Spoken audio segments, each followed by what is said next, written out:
Welcome to my second video of Out with the New and In with the Old. Uh, we're going to discuss today the best places to look. I've got them up here on this board in order. I like to say Facebook Marketplace is my favorite. A number of reasons. Number one is I can stalk the owner. Sounds kind of crazy, but if you're looking at cars, you want to know who owned that thing. What kind of person? So I'll look at their profile, and a lot of times people that post on Marketplace, the only reason they have a profile is to sell things. So you might not get anywhere with it, but 80% of the time they've got a profile that's active that they use, and if it's a 20-year-old kid doing the big signs, and you go through, so he's got a Razor that's all hopped up, and he's got a Mustang GT that's all hopped up, and that kind of stuff, chances are he's a young man that beats the crap out of his stuff. And there's a good chance what he's selling had the crap beat out of it. You get an older woman on there, and she's got posts of her flower bed and that kind of thing, and everything's meticulous. Chances are she was meticulous about the maintenance on her vehicle. Is this etched in stone? No, it isn't. But it gives you a good base to go on. If you want to pursue the car or not. You really want to be able to look at the person. Don't ever send money to hold a car. Now, these are things I think most people know now. The scams have been out forever, and they pretty much started with Craigslist, which is one reason it's third on the list. But they're on Facebook too. And if something looks too good to be true, it is. If somebody has a 67 Corvette, show-winning car, and it's $25,000, that's a scam. I mean, because that's a $150,000 car. So, use your good judgment. Anyway, Facebook is number one. In the wild. I like in the wild because same reason I like Facebook. You get to meet the person. You also get to see the car if it's sitting on the side of the road in front of the person's house, or maybe in front of their business or something. They got it all spiffed up and cleaned up. They cared enough to do that. So maybe they cared enough to do the maintenance on it. If they got it parked out there, I'll give you a good example. Down the road from where I live, a guy had a pretty nice looking Jeep. And I was like, wow, I'm going to take a look at that Jeep. And had the roof off of it. And I called him. He had the number on the windshield. And I called him. Oh, yeah. It's, he told me. If I remember right, it didn't even have, a ton of miles on it. He was asking a lot, though. But in any case, it had the roof off. I talked to him a little bit. All right, thank you. Maybe I'll get back with you if I get a chance, time to come see it. And, next day, we get a downpour. I mean a downpour. Just a wall of water out of the sky. We've been getting a lot of them this year. Anyway, I drive by that Jeep. It's sitting out there with the water just pouring in it.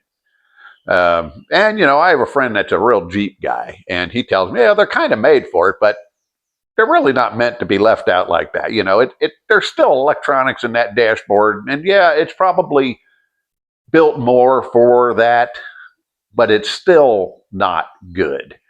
When it rains like that, and to make matters worse, that Jeep was out there 2 weeks, and it rained several times, and the roof was never on it. And the guy said he had the roof. It's no longer on the side of the road. It's now back in his driveway because that was in front of his business, and his business is next to his house. And now it's parked back at his house. I think he probably gave up because he was wanting what I thought was about $2,000 over what it was worth compared to everything else of similar specs. And the roof still isn't on it. So, you know, they're in the wild. You get to kind of to scour how the thing's being treated. And sometimes you find good deals that way, you know.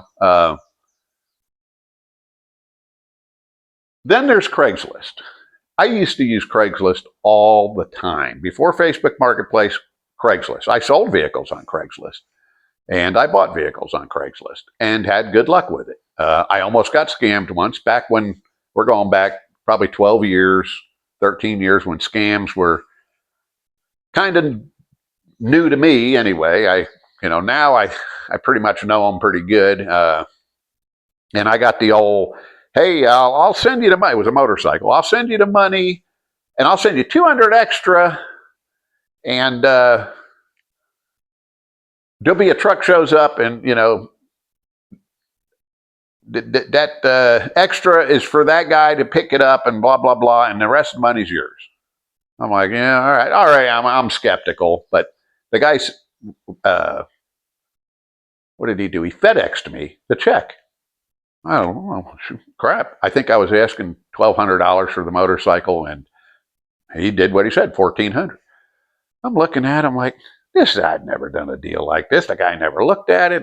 I went to my bank. I said, hey, is this check any good? It was a Western Union, and they can run, you know, the not the account number, but the routing number. And they ran the routing number. This check doesn't belong to Western Union. I said, okay, thanks. So when I looked at the FedEx thing, it was from Tennessee, which was, you know, I don't know, 1,000 miles from here. I'm like, why is a guy buying a $1,200 motorcycle? Well, it was kind of a neat bike, but it wasn't something you couldn't find locally if you waited and were patient. You know, it wasn't something like that. It wasn't some rare piece. You know, anyway, I just took a check, you know. There was no way to trace the guy, and it didn't matter. He didn't get me, and nothing happened, and nobody showed up ever, and I never contacted him again, so I guess he figured I figured it out. That's as close as I ever come to getting scammed.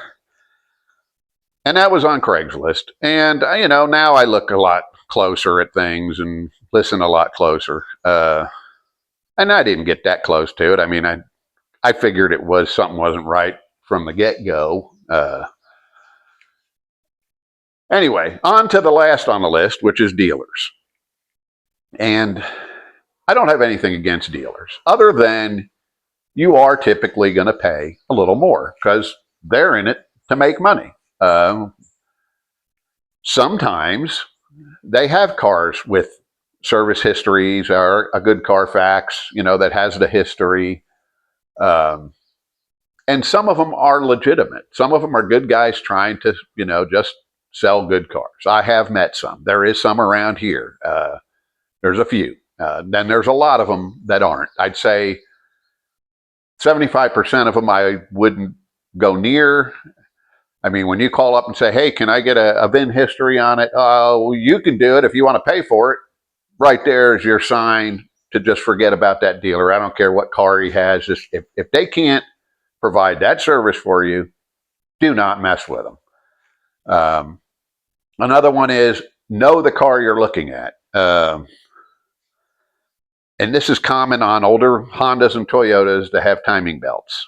And a lot of these dealers, they go to auctions and they just buy, oh yeah, that's a Honda or a Toyota. Well, they have timing belts, a lot of them, especially, you know, when you get back 2015, 10 back. And those timing belts are to be serviced every 90 to 100,000 miles or 7 or 8 years.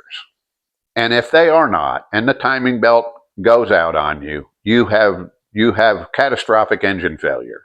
That'll probably exceed the value of the car. And these guys will have, you know, like a Toyota Avalon, which I think is one of the nicest, greatest cars, most reliable cars out there. And but pre-2006, I believe they were all timing belt. 2006 and back, pretty sure. After that, they went to timing chain. Still a great car. It's just a service that has to be done. And I'll ask them, and they'll say, "Hey, you know, it doesn't make any noise, so it's got to be good." Timing belts won't make noise. They'll just boom. That's it. When it happens, boom. That's it. There's no noise to let you know it's going to happen. And what really got me about this is if you know about them, if you're in the business of selling cars, one simple way is open that hood. And if it's had a timing service done on it, it's always 99% of the time that mechanic, he puts a sticker or he writes in a legible, you know, in a place that you can see it real clear, the date and the mileage of the timing belt service, because it's an important service. And it's only done, like I said, every 8 years, 100,000 miles. So when somebody gets it, it's $800 typically, around in that neighborhood. And the car is good for another 100,000 miles. Small price to pay, especially for one of those cars, because those cars, other than having that service, you don't have to hardly do anything to them. They're really good cars, so they're worth doing that timing service. But when a dealer tells me, it doesn't make any noise, you know, it'll be fine, I'm like, no, it won't. You know, did you think of looking under the hood and maybe you could answer me, or are you just telling me it doesn't make noise?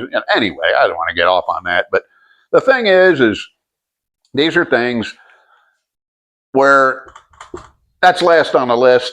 I don't rule them all out.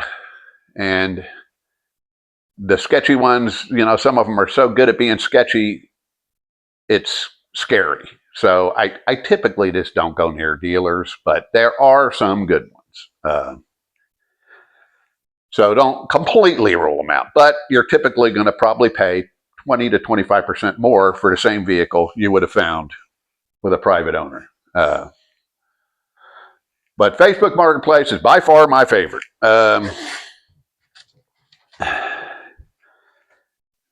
And when you are doing Facebook Marketplace in the wild, Craigslist, get the VIN number. You can usually run a VIN for free. You won't get a whole bunch of maintenance information, but you'll get mileage information. Very important. I looked at an F-250, and the damn thing looked clean. The guy said something, what did he say? 72,000 original miles. It was an old one. I'm like, damn, that's low mileage for that. I said, hey, can you send me the VIN? And he did, no problem. I ran the VIN, 284,000 miles. I'm like, holy crap. I wondered how it looked as good as it did with 284,000. And I told him, I said, hey, I ran the VIN, and this thing, you got over 200 more thousand miles than what you're putting down there. And he goes, oh, really? He goes, well, I bought it under the assumption. I'm like, well, you know. Anyway, you know, so do that. Even if you don't get a maintenance history on that particular vehicle with the VIN, you at least get a mileage. You know where you stand there. And you'll know what you're up against.